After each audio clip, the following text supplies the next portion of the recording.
صاحب یہ بتائیے گا کہ ماشاءاللہ آپ لاہور میں پیدا ہوئے، ایچ ایس این کالج میں آپ پڑھے، تو لاہور کی آپ کی اردو ماشاءاللہ بڑی اچھی ہے، ہم نے آپ کو پنجابی کبھی بولتے نہیں دیکھا، تو یہ اردو اتنی اچھی کیسے ہے؟ جن آپ اسکولوں میں پڑھے وہاں تو زیادہ انگلش پریفر کی جاتی ہے، یہ ذرا بتائیں آج ان لائٹر موڈ میں سے۔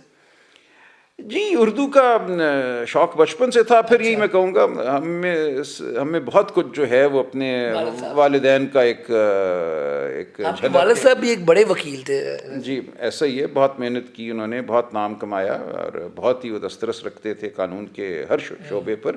لیکن ان کی ایک جو خصوصیت تھی کہ وہ لفظ سے بڑا شغف رکھتے تھے. اچھا، شاعری ہو یا قرآن پاک ہو، تو بچپن سے ہی میری سب سے اولین جو یادداشتیں ہیں وہ یہی ہیں کہ والد صاحب اور میں بیٹھے قرآن پاک پڑھ رہے اچھا ہیں، یا والد ماشاء صاحب اور میں بیٹھے کلیات اقبال پڑھ رہے ہیں. وہ مجھے اللہ، آپ باقاعدہ. کو شاعری بڑی پسند ہے، زیادہ کون سا شاعر جی پسند ہے؟ جب میں ایچ ایس این کالج کے بعد میں برطانیہ گیا، کیمبرج یونیورسٹی 18 سال کی عمر میں، وہاں پھر 4 سال گزارے میں نے.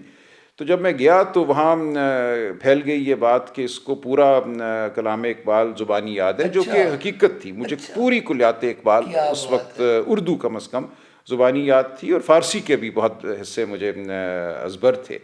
تو وہ یہ 18 سال کی عمر کی کیا بات ہے. اسی طرح دیوان غالب ہو. دراصل کوئی ہمیں بھی شعر سنائے دیکھنے کوئی ایک دیکھیے ایسا ہے۔ شعر جب موقع ہوتا ہے خود نکل آتا ہے وہ. ہاں یہ چلیں آج کے حالات پہ دیکھیں نا، یہ کیا سیاسی حالات ہیں، پاکستان کے حالات پہ کیا کہیں گے؟ بہت ہی میرے والد کی ایک پسندیدہ نظم تھی علامہ اقبال کی جبریل و ابلیس، اچھا، جس میں ہاں ایک جی، مکالمہ ہوتا ہے جبریل اور ابلیس کے درمیان، اور سوال کرتے ہیں حضرت جبریل ابلیس سے، کیسا ہے یہ جہان رنگ و بو؟ اور ابلیس جواب دیتا ہے، سوز و ساز و درد و داغ و جستجو و آرزو. کیا بات! تو یہی ہے، دیکھیں سوز و ساز ضروری ہے، سوز کے بغیر زندگی میں کچھ بھی نہیں ہے، اور جستجو ضروری ہے. آرزو آپ کی کیا ہے وہ بڑی اہم بات ہے. آپ کی آرزو جو ہے ذاتی نوعیت کی ہے، یا آپ کی آرزو میں کوئی بڑا پن ہے، کوئی آپ دنیا کو بہتر کرنا چاہتے ہیں، آپ کمزور کا ساتھ دینا چاہتے ہیں، آپ کی آرزو کیا ہے؟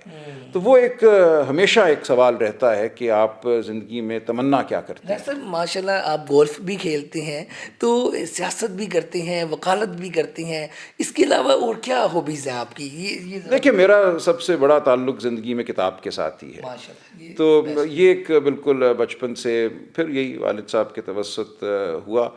تو جس طرح کھانا پینا ہے اسی طرح پڑھنا ہے، یہ بچپن سے ہے، 5-6 سال کی عمر سے ہے اور آج دن تک ہے. تو میرا سب سے اچھا وقت کسی کتاب کے ساتھ ہی گزرتا ہے. آج صبح بلکہ میں ایک کتاب پڑھ رہا تھا جو 1668 کی، جس کو گلوریس ریولوشن کہتے ہیں برطانیہ میں، اس کے حوالے سے کہ اس کے کیا اثرات ہوئے برطانیہ کی تاریخ پر، آئین کے حوالے سے، پارلیمان کے حوالے سے، جمہوریت کے تصور کے حوالے سے. پھر جو انقلاب فرانس آیا، اس سے پہلے جو امریکہ میں جو انقلابی گفتگو ہوئی، فیڈرلسٹ پیپرز لکھے گئے، ان میں کیا اثر تھا اس گلوریس ریولوشن جس کو 1688 کی ریولوشن کہتے ہیں، 1688. تو کوئی نہ کوئی چیز آج صبح پھر ہر روز ایک نئی دریافت ہوتی ہے، ایک نئی سوچ.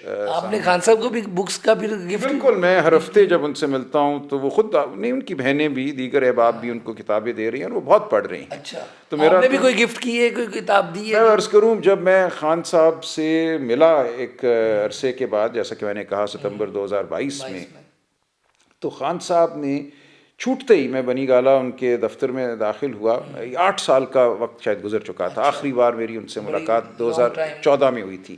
تو 8 سال کا گیپ تھا. 2014 میں بھی، اس زمانے میں بھی جو میں نے آپ سے عرض کیا 2008-9 سے 2014 تک میرا بہت تعلق رہا، ملاقاتیں ہوتی تھیں. تو ایک دن یہ غالباً 2011-12 ہوگا، خان صاحب نے مجھے بلایا. ایسے ہی ایک دن فون آیا کہ آ جاؤ، تو میں چلا گیا بنی گالہ. 2011 کے جلسے 30 اکتوبر کے بعد کا کوئی وقت تھا، مینار پاکستان کے بعد والا. تو خان صاحب نے کہا آؤ، میں چلا گیا بنی گالہ. تو بیٹھتے ہی مجھ سے پوچھتے ہیں کہ سلمان، اگر کسی دن ہماری حکومت آئی تو پہلا کام مجھ سے تم کیا چاہو گے کہ میں کروں؟ اچھا، یہ ایک دم میرے لیے غیر متوقع سوال تھا. تو فوراً جو میں نے جواب دیا، میں نے کہا خان صاحب دیکھیں، عباسی خلفاء نے ایک دارالحکمت، ہاؤس آف وزڈم قائم کیا تھا بغداد میں، جس کا کام تھا دنیا جہاں کے علم کو اکٹھا کرنا، جس کا کام تھا ترجمے کروانا. وہ یونانی زبان سے ہوں، وہ لاطینی زبان سے ہوں. علم جو ہے وہ انسانیت کی میراث ہے، وہ کسی ایک قوم یا خطے کا علم نہیں ہوتا. تو اگر آپ کبھی حکومت میں آتے ہیں تو میری آپ سے یہ خواہش ہوگی یا میری درخواست ہوگی کہ پاکستان میں بھی ایک ہم ہاؤس آف وزڈم بنائیں. اچھا، یہ بات ان کو یاد تھی. جب میں ستمبر 2022 میں ان کے کمرے میں داخل ہوا ہوں نا، تو مجھے دیکھتے ہی کہتے ہیں سلمان وہ ہم تھوڑی سی کوشش کی تھی لیکن ہم بنا نہیں سکے وہ جو آپ دارالحکمت چاہتے تھے. ہاں، یہ 8 سال کی ہماری کانورسیشن تھی یا اس سے بھی زیادہ عرصے پہ پھیلی ہوئی. تو پہلی بات انہوں نے یہ کی لیکن ہم نے یہ کرنا ہے، ہم یہ ضرور کریں گے.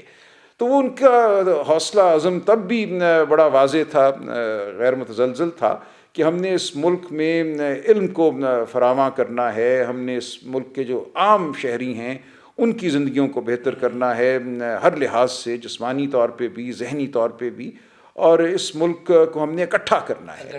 میں نے خان صاحب سے یہ پوچھا اس دن سوال، میں نے کہا خان صاحب آپ کیوں ہیں سیاست میں؟ وزارت عظمیٰ تو ہو گئی، آپ ایک بہت بڑے کرکٹر مایہ ناز، اب آپ سب سے بڑے عہدے تک بھی پہنچ گئے، تو اب آپ اس سے آگے سیاست کیوں کرنا چاہتے ہیں؟ تو خان صاحب نے مجھے جو جواب دیا اس دن وہ یہ تھا کہ دیکھو مجھ پہ اب تاریخ نے ذمہ داری ڈالی ہے پاکستان کو اکٹھا رکھنے کی. انہوں نے کہا اگر آج یہ لوگ بے وقوفانہ طور پہ پاکستان تحریک انصاف کو ختم کرنے کی کوشش کرتے ہیں تو کون اس جگہ کو سنبھالے گا؟ اس جگہ کو وہ لوگ سنبھالیں گے جو مذہبی شدت پسند ہیں، وہ لوگ سنبھالیں گے جو لسانی سیاست کرتے ہیں، جو پاکستان کو شاید اس طرح نہیں دیکھنا چاہتے جس سے پاکستان کی سیاست میں اور بلکہ وجود میں ایک تناؤ پیدا ہوگا. تو میرا ذمہ جو ہے، مجھ پہ جو خدا تعالیٰ نے ذمہ داری ڈالی ہے وہ یہ ہے کہ میں پاکستان کو اکٹھا رکھوں. یہ خان صاحب نے مجھ سے اس 8 سال کے یا 10 سال کے وقفے کے بعد جو گفتگو ہوئی، یہ تھی ہماری گفتگو. اور مجھے خان صاحب نے کہا کہ میرا ساتھ دو. میں نے کہا بالکل دوں گا خان صاحب، یہ ہمارے اگر نظریات ہیں، یہ ہمارا نصب العین ہے، یہ اگر تاریخی ذمہ داری ہے جو آپ نے اٹھائی ہے تو بالکل میں آپ کا ساتھ دوں گا.